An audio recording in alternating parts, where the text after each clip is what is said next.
पावन संयोगानं 3 दिवस अगोदरपासून आम्ही पाण्याचा व अन्नाचा त्याग केलेला होता.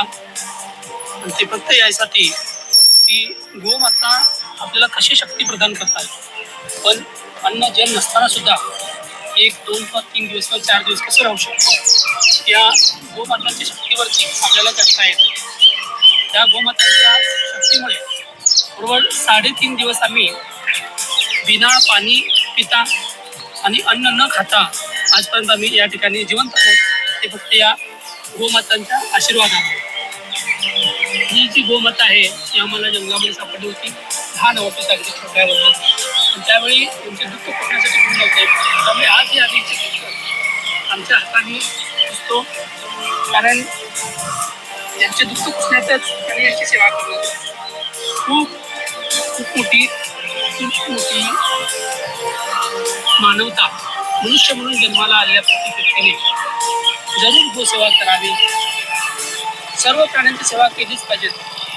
त्याबरोबर गोसेवेचीही आपण थोडीफार आपल्यात जिद्द बाळगली पाहिजे. आपण बाळगण्याची परिस्थिती आपण निर्माण केली पाहिजे. त्या गोमातेच्या आधारे आज आपल्या घरी, आज आपल्या या मंदिरच्या ठिकाणी बरोबर त्या एकटीमुळे 9 गोवंशांची निर्मिती झालेली आहे.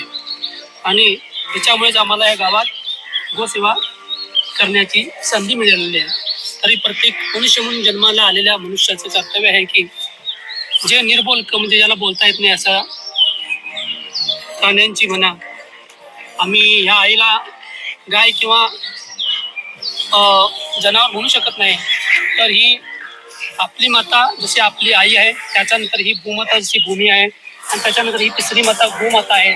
त्याला माता म्हणूनच आपण संबोधू शकतो.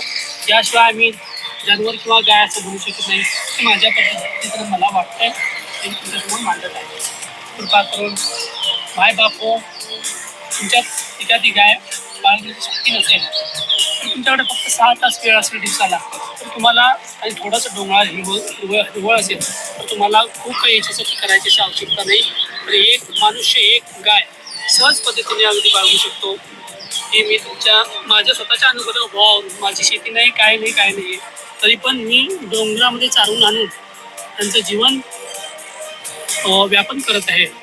तरी सर्व मंडळींनी गोमातांचं दर्शन घ्यायचं असेल तर सुरते येथे गौराई हनुमान गणपती गोशाळा असे आम्ही गोशाळेचे नामकरण गणेश जयंतीच्या शुभमुहूर्तावर केले होते. तेव्हा कुणाला भेट द्यायची असेल तर जरूर हनुमान मंदिरला या ठिकाणी येऊन भेट देऊन आपण गोसेवा करू शकता, गायांचे दर्शन घेऊ शकता. आणि आपण सर्वांना विनामूल्य गोमूत्र प्रदान करत आहोत. ज्यांना गोमूत्राची आवश्यकता आहे त्यांनी विनामूल्य आपल्या पूजेसाठी, कुणाला सेवनासाठी, कुणी रोगावरती पितात, कुणी अन्नधान्यावरती मारण्यासाठी गोमूत्र घेऊन जातात. किंवा ज्यांना आवश्यकता आहे त्यांनी जरूर विनामूल्य या ठिकाणी येऊन घेऊन जावं आणि आमच्याकडून सेवा करून घ्यावी, हीच आपल्या चरणी नम्र प्रार्थना. मित्रांनो, आज आपला भारत देश भारतीय संविधानाच्या हिशोबाने चालतो. त्यासाठी भारतीय संविधानातील संपूर्ण ज्ञान आपल्याकडे असणे गरजेचे आहे. मित्रांनो, आज आपला भारत देश भारतीय दंड संविधानानुसार चाललेला आहे. आणि त्याच्यात गोमातेचं संरक्षण करणं आणि गोमातेला सुद्धा काही अधिकार दिलेले आहेत. आणि त्यांचं जीवन जगणं आणि त्या जीवन राहणं हे सुद्धा अत्यंत आवश्यक आहे. त्यामुळे गोमातांचं जगणं अत्यंत आवश्यक आहे. तर कशासाठी? तर ज्या ठिकाणी गोमाता असते त्या ठिकाणी तिच्यातून असंख्य प्रमाणात पॉझिटिव्हिटी बाहेर पडत असते. म्हणजे ज्या ठिकाणी आपण तिला बांधतो त्या ठिकाणी पॉझिटिव्हिटी निर्माण होत असते. म्हणजे आता आमच्या उदाहरणावरून सांगायचं असेल तर कोरोना काळामध्ये आम्ही प्रत्येक घरोघरी जाऊन तेलाचे डबे, तांदूळ, डाळ, मूग, त्याचबरोबर ज्या घरी पेशंट पडलेले होते त्या प्रत्येक पेशंटला आम्ही भेटायला गेलो. या 8 गावातनं, म्हणजे जवळजवळ उसगाव, मस्तुरते, बेकिंगकेरा, कोनेवाडी, त्याच्यानंतर कल्लेओळ, सुळगा, अशा बऱ्याच गावातनं आम्ही कोरोनामध्ये फिरत राहिलो. पण कोरोनानं आम्हाला स्पर्श केला नाही. तेवढ्या प्रत्येक पेशंट आणि आम्ही औषधी कुठलं घेतलं नाही कोरोनामध्ये. मास्क तेवढाच आपण वापरला. ते फक्त ह्या गोमातेच्या कृपेने गोमातेच्या कृपेने आम्ही एवढी सेवा करू शकलो. त्यामुळे अचाट शक्ती तुमच्यामध्ये कोणतंही इंजेक्शन न लागता तुम्हाला तुमची प्राणशक्ती एवढी वाढते. तुम्ही फक्त नित्य सेवा केली पाहिजे. तुम्हाला आजार कधीही कुठला येणार नाही. 2017 पासून आम्हाला आज बरोबर 2026 साल सुरू आहे. आम्ही आमच्या बॉडीला कधी इंजेक्शन लावलेलं नाही किंवा कधी गोळे आम्ही खाल्लेले नाही. फक्त या गोमातांच्या कृपेनं आम्हाला दररोज प्राणशक्ती मिळते. दररोज इम्युनिटी पॉवर आमच्या शरीरात येते. त्या गोमूत्राच्या शेणानं आम्हाला दररोज ताकद मिळत असते आणि त्या ताकदीवरती आम्ही एवढी सेवा सकाळी 5 वाजल्यापासून ते रात्री 11 वाजेपर्यंत आम्ही ह्या गायांची सेवा करतो. आणि असेच आपण थोडाफार आपला वेळ देऊन कुठेही गोमाता असेल ना तिला वाचवण्यासाठी प्रयत्न करा. हीच तुमच्या चरणी नम्र प्रार्थना. गो रक्षती रक्षता धर्मो रक्षती रक्षता ह्या म्हणण्याप्रमाणे तुम्ही जर गायीला रक्षण दिलं तर गाय तुमचं रक्षण करेल. तुम्ही जर गायची भक्ती केलात तर गाय तुमच्यावरती कृपा बरसावल्याविषयी राहणार नाही. कृपा बरसविल्याशिवाय राहणार नाही. हे 100% सर. तुम्ही स्वतःहून जर येऊन सेवा केली या ठिकाणी तर खूप खूप मोठा सहभाग होईल. या ठिकाणी येऊन तुम्ही सेवा करणं ही खूप मोठी गोष्ट आहे. कारण का हिचा स्पर्श तुम्हाला होऊ शकतो. याच्याने पॉझिटिव्हिटीमध्ये तुम्हाला एक 5-10 मिनिटं घालवता येतात. आणि त्यामुळे काही जणांच्या काही मनोकामना असतात. चांगल्या पद्धतीनं नामस्मरण वाढवून भगवंताचं तुम्ही ज्या देवाची पूजा करता त्याचं नामस्मरण वाढवा. आणि गोमातांना प्रणाम. जिथे भेटेल गोमाता तिला प्रणाम करून हे गोमाते आम्हाला पॉझिटिव्हिटी दे, आम्हाला शक्ती दे, शुद्ध पवित्रता दे, एवढं मागणं मागून तुम्ही गायीची सेवा करू शकता. तुमच्या कृपेने जे गोमातांना खायला घालता येईल, जेवढं तुमच्याकडनं अन्नदान करता येईल थोडं अन्नदान जरूर करा. सुरेश कुंभार यांनी जंगलामध्ये गेलेले होते. पण लहान एक हे गाईचं वासरू गावलेलं. नंतर त्यांनी घरी आणले.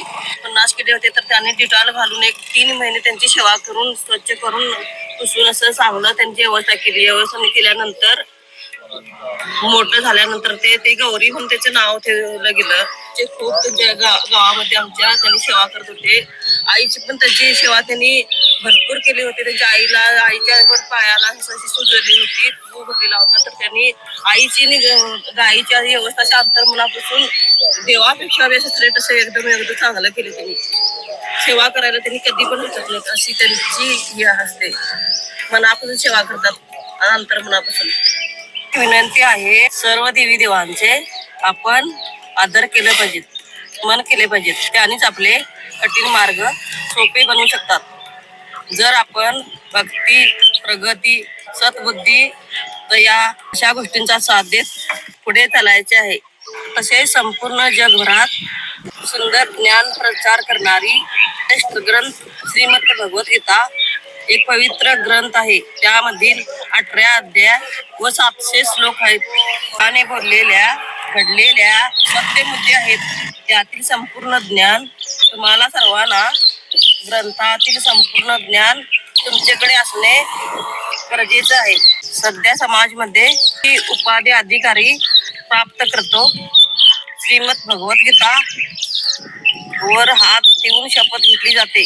सध्या समाजामध्ये मोठी उपाधी प्राप्त झालेल्या मनुष्य जीवाना बघू ना जागरास का नाही, बघू ना जागरास का नाही. शाळा कुठे जाय तुमची? 7वी.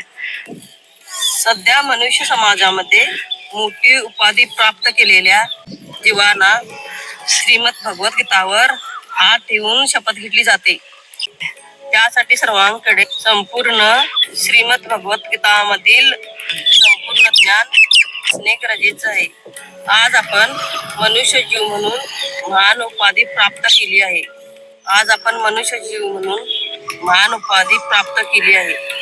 आपल्या कर्मांचे फळ आहे आपले मनुष्य जीवन. प्रत्येक वस्तू आपली जीवन परीक्षा घेत आहे. सर्वांना जीवन परीक्षा द्यावी लागते. तो दगड असो की माती किंवा वृक्ष, पक्षी, प्राणी, किडे, मंगळी इत्यादी सर्वांची परीक्षा ह्या जगात चालली आहे. वैकुंठ जग प्राप्त करण्यासाठी सर्वांची परीक्षा या जगात चालली आहे. त्यासाठी मित्रांनो, आपण इथून पुढेही छान सुंदर कर्म करत पुढे चालायचे आहे. त्यासाठी काही श्रेष्ठ कर्म जीवनात उपयोग करण्यासाठी एकदा तुमची झोप संपूर्ण 6 ते 8 तास संपूर्ण झाली की तुम्ही तुमच्या पाठीचा कणा कायम ताठ ठेवला पाहिजे. तुम्हाला जमेल तितके तुम्ही प्रयत्न केले पाहिजेत. प्रयत्न हेच परमेश्वर आहे. दिवसाच्या 24 तासातील शांत झोप 7 ते 8 तास तुमची दररोज संपूर्ण झाली पाहिजे. नेहमी वेळेत 3:50 ला रागे झाले पाहिजे. वेळेत 3:50 ला रागे झाले पाहिजे. वेळेत 3:50 ला रागे झाले पाहिजे. आपल्या दिवसाची सुरुवात केली पाहिजे. आपल्या दिवसाची सुरुवात केली पाहिजे. सुंदर पौष्टिक जीवन उपयोगी झाडे लावली पाहिजेत. निसर्गाची रक्षा केली पाहिजे. दररोज पहाटे सुंदर निर्मळ बनवून व्यायाम वेगात धावपळ केली पाहिजे. दररोज स्नान करून सूर्यदेवाला निर्मल जल अर्पण करून सूर्य नमस्कार केला पाहिजे. आपण जीवनात कायम सदुपयोग केला पाहिजे. जीवन प्रगती केली पाहिजे. कायम सुंदर, आकर्षित, बुद्धिमान, दयाळू राहिले पाहिजे. आपण जीवनात सर्व विषारी पदार्थांचे निषेध केले पाहिजे. गुन्हेगारी, धोकादारी यांचा निषेध केला पाहिजे. तसेच देशात राहणारे आतंकवादी यांचाही संपूर्ण निषेध केला पाहिजे. कायद्यात राहून त्यांना मृत्यूदंड दिला पाहिजे. जगातून संपूर्ण गुन्हेगारी, धोकादारी संपूर्ण समाप्त झाली पाहिजे. आपल्या आई वडिलांची केली पाहिजे. आपण सर्वजण आपली हिंदू संस्कृती सुंदरतेने जपली पाहिजे. नमन केले पाहिजे. पूजा पाठ केले पाहिजे. भक्ती केली पाहिजे. नामस्मरण केले पाहिजे. भजन, गायन, कीर्तन सर्वात सुंदर बनले पाहिजे. या सर्व गोष्टी झाल्या पाहिजे म्हणून असे नाही. तुम्ही हे कर्म कर्तव्य करूया म्हणून प्रयत्न जरी मनात घेऊन आला तरी तुमचे प्रयत्न संपूर्ण करण्यासाठी अदृश्य शक्ती बनवून देवदेवी तुमची मदत करतात. पूर्ण यशस्वी बनवतात. संस्कृत भाषा ही विश्व प्राचीन महत्वाची हिंदू धर्मातील भाषा आहे. संपूर्ण जगात आपल्या सनातन धर्माची एक विश्व प्राचीन ग्रंथ ऋग्वेद हा संस्कृत भाषेत आहे. संस्कृत ही भाषा हिंदी, बंगाली, मराठी, सिंधी, पंजाबी, नेपाळी इत्यादी मिश्रित भाषा आहे. त्यासाठी मित्रांनो, आपण सर्व विश्व हिंदू एक बनले पाहिजे. या जीवनात कधीही मित्रांनो मस्ती, आळसपणा, पापकर्म, गुन्हा, विषारी पदार्थाचे सेवन कधीही जीवनात करू नये.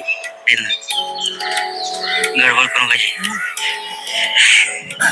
सगळे जात आहे. सगळे जात आहे पुऱ्या जगात. आज या मानव जीवनात आपण सर्वजण एक सुंदर मनुष्य जीव म्हणून जीवन जगत आहे.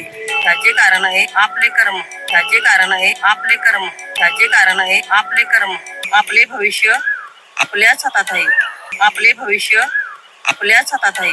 आपली परिस्थिती, आपली जीवनयात्रा, आपली सुंदरता, आपले श्वास, आपले परिवार, आपली इष्टन, आपले आई वडील, आपले मित्र मैत्रिणी, आपल्या जीवनातील सुंदर आनंदाचे क्षण व कठीण परिस्थिती हे सर्व आपल्याच कर्मांचे फळ आहेत. आपल्या वागणुकीचे, आपल्या विचारधाराचे फळ आहे. त्यासाठी सर्वांनी कायम पुण्यकर्म करतच चालायचे आहे. मित्रांनो, आज आपला भारत देश भारतीय संविधानाच्या हिशोबाने चालतोय. त्यासाठी सर्वांनी भारतीय संविधानातील संपूर्ण ज्ञान असणे गरजेचे आहे. भारतीय संविधानाचे संपूर्ण ज्ञान सर्वांकडे असणे गरजेचे आहे. दिवसातून 3 तास नाम जप केल्यानंतर आपल्या हृदयामध्ये आपोआप जपचं हे लक्षण लागतं व सदा हे सर्व वस्तूंवर व कुठल्या पण वस्तूवर आपलं लक्ष लागत नाही. अंतर्मनातून जप सुरू होतो व अंतर्मनातून जप केलं पाहिजे व सर्वांच्या मनात देवाची भक्तीच पाहिजे.